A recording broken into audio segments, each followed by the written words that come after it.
अमरीकी सदर एक बार फिर बड़ी मुश्किल में फंस गए। डोनाल्ड ट्रंप को साबिक मुशीर रॉजर स्टोन की सजा खत्म करने पर शदीद तनकीद का सामना। अपोजिशन के साथ साथ ट्रंप के अपने हामी भी ट्रंप के खिलाफ फट पड़े, जबकि दूसरी जानिब अमरीका के दर्जनों मेरीन्स कोरोना वायरस का शिकार हो गए। फौजियों की बड़ी तादाद में वायरस के फैलाव का खदशा पैदा हो गया। अमरीका में कोहराम मच गया। बिस्मिल्लाहिर्रहमानिर्रहीम। अस्सलाम वालेकुम दोस्तों, नई वीडियो में खुश आमदीद। दोस्तों, अमरीकी सदर इन दिनों एक बार फिर अपने सख्त बयानात की वजह से मीडिया की सुर्खियों की जीनत बने हुए हैं, लेकिन ऐसा लगता है कि अमरीकी सदर ट्रंप अपना दौरे हुकूमत मुकम्मल होने से पहले ही अपने ओहदे से हाथ धो बैठेंगे। इस बार अमरीकी सदर का उठाया गया कदम उनके अपने ही गले पड़ गया। पूरा अमरीका ट्रंप पर बरसने लगा। आखिर अमरीकी सदर ने ऐसा क्या किया जिसने अमरीकी आवाम को इतना भड़का दिया? जबकि दूसरी जानिब अमरीका मैरीन्स की बड़ी तादाद कोरोना का शिकार हो गई। आखिर अमरीकी मैरीन्स में ये वायरस कैसे ट्रांसफर हुआ और इसके पीछे किसका हाथ है? ये सब और इस हवाले से तमाम तर तफसीलात जानने के लिए इस वीडियो को आखिर तक जरूर देखिएगा। और अगर आपने अभी तक हमारा चैनल अपनी दुनिया टीवी सब्सक्राइब नहीं किया है तो अभी सब्सक्राइब करें और साथ में बेल आइकॉन को जरूर प्रेस करें ताकि लेटेस्ट अपलोड होने वाली हमारी वीडियोस का नोटिफिकेशन आपको बर वक्त मिलता रहे। कमेंट बॉक्स में पाकिस्तान जिंदाबाद, पाक फौज जिंदाबाद, ISI के गुमनाम हीरोज को सलाम और कश्मीर बनेगा पाकिस्तान का नारा जरूर कमेंट कीजिएगा। दोस्तों, अमरीकी सदर ट्रंप हमेशा ही सुर्खियों में रहना पसंद करते हैं। इन दिनों ट्रंप के चीन के खिलाफ सख्त बयानात एक बार फिर मीडिया की सुर्खियों की जीनत बने हुए हैं। सदर ट्रंप ने आज से एक रोज पहले अपने रिवायती अंदाज में मीडिया से बात करते हुए बताया कि वो चीन से फेज 2 ट्रेड डील करने के हवाले से सोच भी नहीं रहे। सदर ट्रंप ने कहा कि कोरोना वायरस की आलमी वबा के पेश नजर दोनों ममालिक के माबैन ताल्लुकात काफी खराब हुए हैं। जबकि अपने इस बयान में कबल बुध के रोज अमरीकी सदर ने मीडिया से बात करते हुए कहा कि भारत के बाद अमेरिका भी चीन को सबक सिखाने के लिए टिकटॉक पर पाबंदी लगाने के हवाले से सोच रहा है। दोस्तों, यहाँ आपको ये भी याद करवाते चलें कि कोरोना वायरस के फैलते ही सदर ट्रंप ने इसका इल्जाम चीन पर आयद कर दिया था। सदर ट्रंप ने चीन को इस वायरस का जिम्मेदार ठहराते हुए इसके खिलाफ सख्त एक्शन लेने का फैसला किया था, जिस पर भारत समेत अमेरिका के इत्तेहादियों ने सदर ट्रंप के बयान की हमायत की थी। जबकि चीन के अलावा हाल ही में अमेरिका में नस्ली इम्तियाज की बिना पर हलाक होने वाले स्याफाम शख्स के कत्ल के खिलाफ होने वाले एहतजाज पर भी सदर ट्रंप ने काफी सख्त बयानात दिए थे। सदर ट्रंप ने उन दिनों कुछ ऐसे मुतनाज़ा बयानात दिए जिस पर अमेरिकी अवाम उन पर भड़क उठी और सदर ट्रंप को मजबूरन अपनी जान बचाने के लिए जेरे जमीन बंकर में छुपना पड़ा था। जबकि अब एक बार फिर सदर ट्रंप अपने मुतनाज़ा फैसले से तनकीद के घेरे में आ गए हैं। जराये के मुताबिक अमरीकी सदर डोनाल्ड ट्रंप को अपने पुराने साथी और साबिक मुशीर रॉजर स्टोन की कैद की सजा खत्म करने पर शदीद तनकीद का सामना है। जराये का कहना है कि ये फैसला एक ऐसे वक्त में सामने आया जब रॉजर स्टोन की जानिब से अदालत में 40 माह कैद की सजा के आगाज में ताखीर करने की इस्तदा मुस्तरद कर दी गई थी। उन्हें कांग्रेस से झूठ बोलने, कार्रवाई में मदाखलत डालने और गवाहान पर दबाव डालने के इल्जाम में सजा सुनाई गई थी। स्टोन अमरीकी सदर के छठे साथी हैं जिन पर अमरीकी महकमा इंसाफ की जानिब से सन 2016 में सदर ट्रंप की सदारती मुहिम में रूस की मदाखलत के सिलसिले में होने वाली तहकीकात के दौरान इल्जामात साबित हुए थे। 67 साल स्टोन की सजा पर अमल दरामद जॉर्जिया की वफाकी हुकूमत के जेर इंतजाम जेल में मंगल से होना था। डेमोक्रेट्स के अहम रहनुमाओं ने सदर ट्रंप के फैसले पर तनकीद की है। डोनाल्ड ट्रंप के हरीफ और सदारती उम्मीदवार जो बाइडन के तर्जुमान ने अमरीकी सदर पर इख्तियारात से तजावुज और अमरीकी इक़दार को तबाह करने का इल्जाम आयद किया गया है।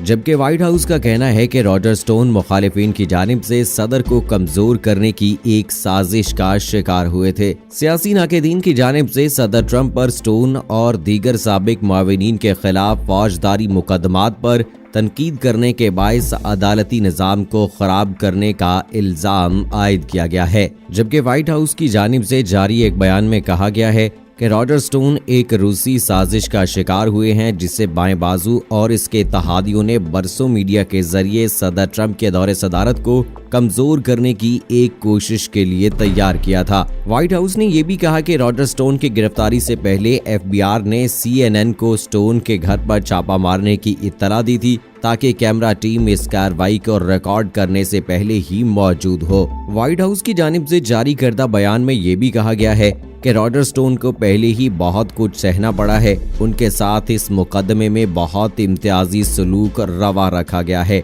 जबकि इस केस में दीगर अफराद भी शामिल थे। ताहम अब रॉजर स्टोन एक आजाद शहरी हैं। अमरीकी सदर ट्रंप कई माह से रॉजर स्टोन की सजा को खत्म करने का इंदिया देते आ रहे हैं।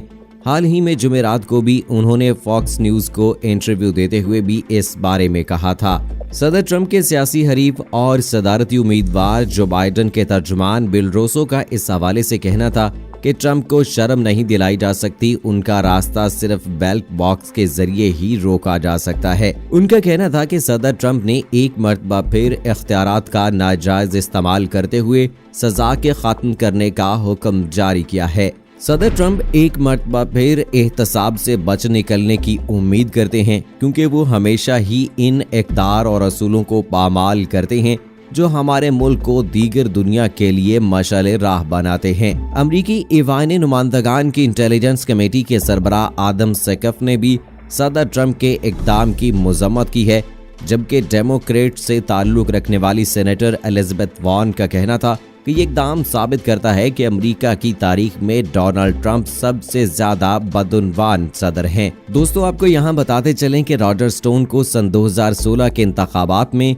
सदर ट्रंप की सियासी हरीफ डेमोक्रेटिक जमात की उम्मीदवार हिलरी क्लिंटन के बारे में नुकसानदेह ईमेल्स जारी करने वाली वेबसाइट विकीलीक्स से राब्ता करने की अपनी कोशिशों के बारे में ऐवान नुमाइंदगान की इंटेलिजेंस कमेटी में झूठ बोलने की इल्जाम सजा दी गई थी। स्टोन ने इस बात का एतराफ किया था कि वो सन 2016 के इंतखाबात के दौरान विकीलीक्स के बानी जुलियन असांज के साथ राब्ते में थे। उन्होंने ये भी माना कि इनके इल्म में था कि वेबसाइट डेमोक्रेटिक नेशनल कमेटी के सर्वर से चलाई गई 19,000 ईमेल्स को जारी करेगी, जबकि रॉजर स्टोन सन 1970 की दहाई से रिपब्लिकन पार्टी के साथ काम करते आए हैं और उन्होंने अपनी कमर पर साबिक अमेरिकी सदर रिचर्ड निक्सन का टैटू भी बनवा रखा है। सन 1990 में स्टोन डोनाल्ड ट्रंप के कैसीनो के कारोबार के लिए लॉबी करते रहे, जबकि सन 2000 में उन्होंने सदर ट्रंप की सदारती इंतखाबात की दौड़ में भी मदद की थी, जो वो हार गए थे।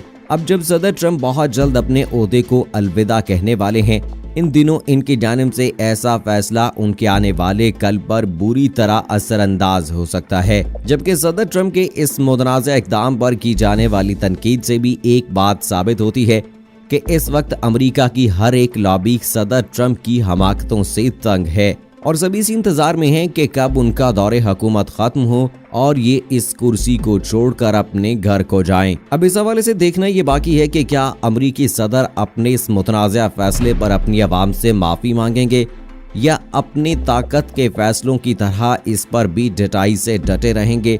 अब ये तो आने वाला वक्त ही बताएगा। दोस्तों, वहीं दूसरी जानिब अमरीकी मैरीन्स की एक बड़ी तादाद भी कोरोना का शिकार हो गई। इत्तलात के मुताबिक जापान के जनूबी इलाके ओकिनावा में 2 अड्डों में मौजूद अमेरिका के दर्जनों मैरीन्स कोरोना वायरस का शिकार हो गए हैं और अमेरिका मैरीन्स की बड़ी तादाद में वायरस के मजीद फैलने का खदशा जाहिर किया जा रहा है। खबर एजेंसी AP की रिपोर्ट के मुताबिक ओकिनावा के इंतजामिया ने अमेरिकी फौज से इस हवाले से वजाहत करने का मुतालबा कर दिया। ओहदेदारों का कहना था कि हम इतना कह सकते हैं कि हाल ही में दर्जनों केसेस सामने आए, क्योंकि अमरीकी फौज की जानिब से हतमी तादाद जारी नहीं की गई, इसलिए तादाद के हवाले से कुछ नहीं कहा जा सकता। रिपोर्ट के मुताबिक कोरोना के ज्यादा केसेस मैरीन कोर में रिपोर्ट हुए हैं। ओकिनावा के ओहदेदारों का कहना था कि एयर स्टेशन फोर्टेनमा असल मरकज है, ताहम कैंप हेंसन में भी मुतादिद केसेस सामने आए हैं। मकामी मीडिया ने जराए के हवाले से रिपोर्ट किया कि तकरीबन 60 अफराद कोरोना से मुतासिर हुए हैं। ओकिनावा के गवर्नर जेनी तमाकी ने न्यूज कॉन्फ्रेंस में बताया कि हमें अमेरिकी फौज की जानिब से जो कुछ बताया गया इस पर हैरत हुई। उन्होंने न्यूज कॉन्फ्रेंस में सवाल उठाया कि क्या अमेरिकी फौजी वायरस के खिलाफ हिफाजती इक़दामात पर अमल कर रहे हैं और मुतालबा किया कि हमें हालिया पेशरफ पर वाज़े किया जाए। दूसरी जानिब अमरीकी मैरीन्स की जानिब से एक बयान में कहा गया कि फोर्सेस कोरोना वायरस के फैलाव को कम करने और बेस से बाहर सरगर्मियों को महदूद करने के लिए इकदाम कर रही हैं। उन्होंने कहा कि इन इकदामात का मकसद कोरोना वायरस के मुतासरीन और हलाकतों की तफसीलात फ्राहम किए बगैर अपनी फौज, उनके खानदान और मकामी आबादी की हिफाजत करना है। ख्याल रहे कि जापान और अमेरिका के दरमियान दो तरफा सिक्योरिटी माहदे के तहत ओकिनावा समेत दूसरे बेस में तकरीबन 50,000 अमरीकी फौजी मौजूद हैं। यहाँ आपको ये भी बताते चलें कि मार्च में चीन ने दावा किया था कि ऐन मुमकिन है कि मज़कूरा वायरस को अमरीकी फौज चीन के शहर वुहान से लेकर आई हो। अब ये वायरस अमरीकी फौजी लेकर आए या नहीं, इस बारे में तो कोई कुछ नहीं कह सकता, लेकिन फिलहाल जापान में मुकीम अमरीकी फौजियों की बड़ी तादाद का इस वायरस से मुतासर होने का खदशा पैदा हो गया है। और अगर अमरीकी फौजियों की बड़ी तादाद में इस वायरस की तशखीस हो जाती है तो ये अमेरिका के लिए एक बहुत बड़ा धचका होगा। अब इस हवाले से देखना ये बाकी है कि आखिर अमरीकी हुकाम का इस हवाले से क्या रद्द-ए-अमल सामने आता है और क्या वो जापान की हुकूमत को अपने दलाइल से मुतमईन कर सकेंगे। अब ये तो आने वाला वक्त ही बताएगा। आप अपनी राय का इज़हार कमेंट बॉक्स में ज़रूर कीजिएगा। मुझे अगली वीडियो तक इजाज़त दीजिए। फ़ी अमानिल्लाह।